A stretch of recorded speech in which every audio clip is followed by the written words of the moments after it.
Print చేసిన తర్వాత regret అవడం కంటే ప్రింట్ చేసే ముందు ఖచ్చితంగా తెలుసుకోవడం బెటర్. చాలామంది అనుకుంటారు డిజైన్ చేసేసాం అంటే ప్రింట్ అయిపోతుందని.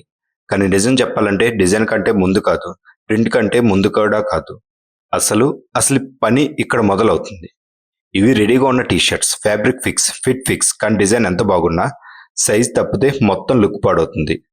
అందుకే నేను ఇప్పుడు ఏం చేస్తున్నానంటే డిజైన్ ఊహించుకోవడం కాదు, డిజైన్ ఎంత స్థలం తీసుకుంటుందో కొలుస్తున్నాను. చెస్ట్ నుంచి ఎంత దిగాలి, సెంటర్లో పెట్టాలా లేదా పాకెట్ దగ్గరే సరిపోతుందా? ఓవర్ సైజ్ టీషర్ట్ కాబట్టి నార్మల్ ప్రింట్ సైజ్ పని చేయదు. చాలామంది చేసే పెద్ద తప్పు ఏంటంటే అన్ని సైజులకు ఒకే print size, S, M, L, XL అన్ని ఒకటే. అది బ్రాండ్ కాదు, అది just print. Oversize T-shirt అంటే డిజైన్ కూడా ఓవర్ సైజ్డ్గా ఆలోచించాలి. ఇది చిన్నగా ఉంటే టీషర్ట్ ఖాళీగా కనిపిస్తుంది. అందుకే నేను పేపర్తో మార్క్ చేస్తున్నాను. 12 ఇంచ్ సరిపోతుందా, 14 కావాలా, లేదంటే 16 ఇంచ్ అయితేనే బ్యాలెన్స్ వస్తుందా?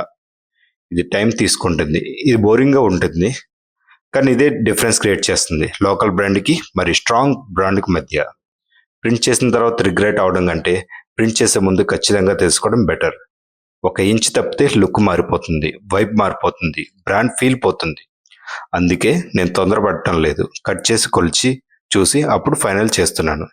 ఇది వీడియో కాదు, ఇది ప్రాసెస్, ఇది ఫ్లెక్స్ కాదు, ఇది ఫౌండేషన్.